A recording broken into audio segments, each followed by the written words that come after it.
आज हम नंद किशोर आचार्य द्वारा रचित पौराणिक नाटक हस्तिनापुर के अंतर्गत ये जो बात थोड़ी दूसरों से हटकर के है, महाभारत नाटक से हटकर है, उसकी चर्चा करेंगे।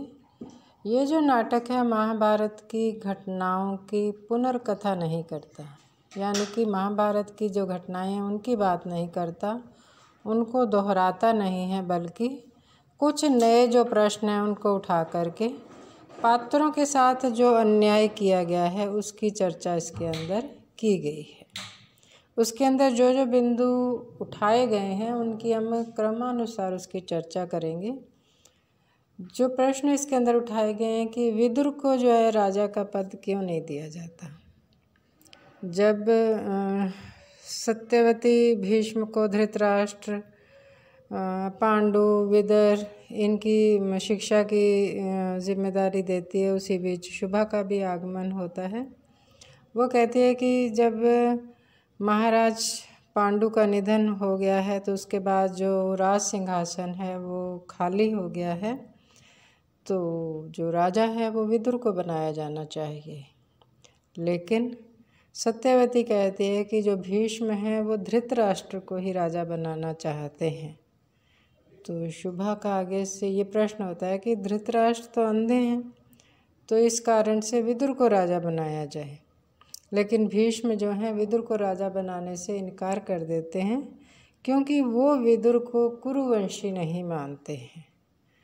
तो जब शुभा उनके आगे से ये वो कहती है कि जो विदुर हैं वो भी महामुनि व्यास की संतान हैं, लेकिन फिर भी भीष्म जो है इस बात अपने इस तर्क से शुभा के इस बात को काट देते हैं कि चाहे वो महामुनि व्यास हैं लेकिन तुम तो दासी ही हो, इसलिए दासी होने के कारण ये एक दासी पुत्र है जो कभी भी कुरुवंश का जो है शासक जो है नहीं बन सकता।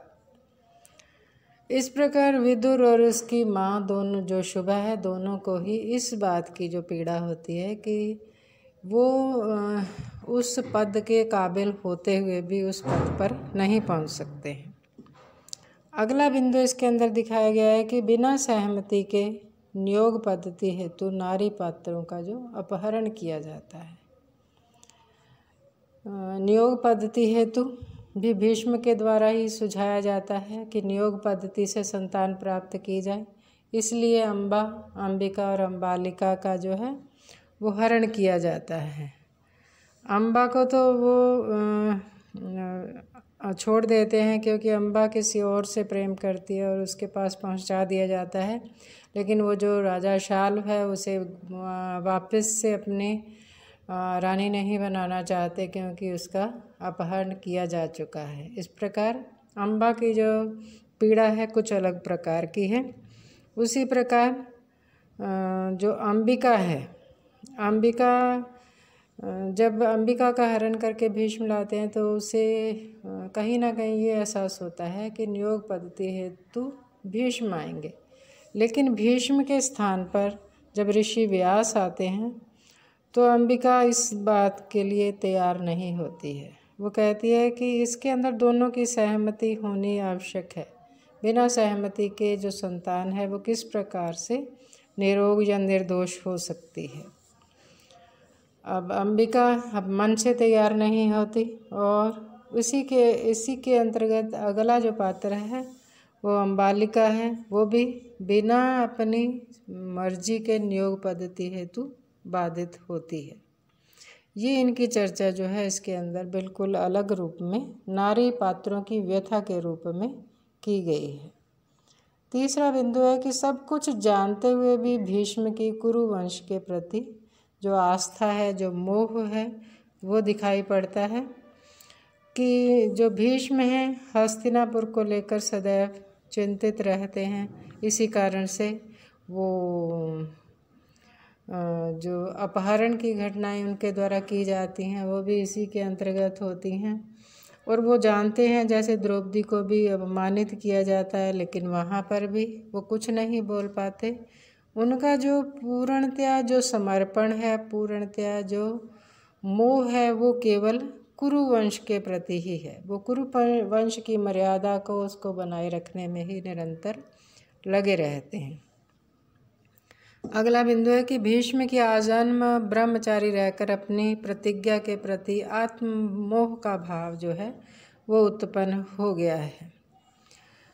अब जो भीष्म ने सदैव ब्रह्मचारी रहकर अपना जीवन बिताने की एक प्रतिज्ञा ली थी, अब जो माता सत्यवती है वो कुरुवंश की वृद्धि और राज्य की रक्षा को लेकर के चिंतित है।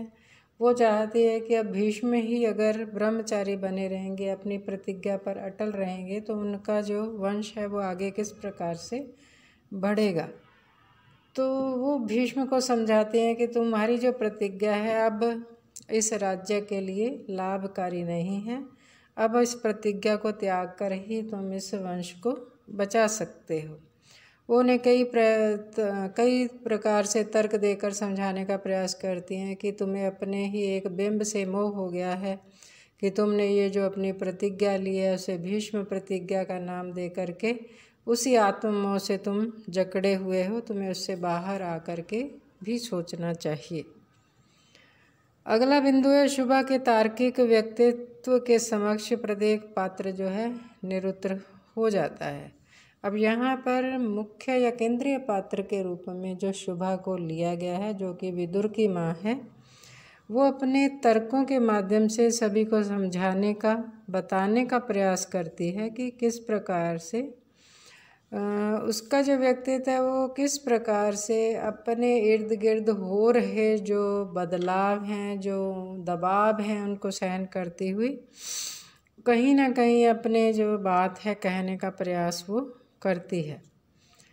कि जैसे अंबिका के द्वारा जब ऋषि से नियोग करने के लिए अंबिका नहीं जाना चाहती तो वहाँ पर जो है उसे भेज दिया जाता है, शुभा को भेज दिया जाता है। तो शुभा जो है पूर्णतया मन से उस नियोग पद्धति को अपनाती है और उस बारे में अपनी कुंती से बातचीत भी करती है कि कहती है कि मैंने तो सब कुछ दैवी विधान मानकर स्वीकार कर लिया है और जो कुछ हुआ है, चाहे मैं दासी हूँ या जो भी हूँ, उसी के फलस्वरूप ये जो है ऋषि के ज्ञान स्वरूप ही जो विदुर हैं उसके सामने आए हैं।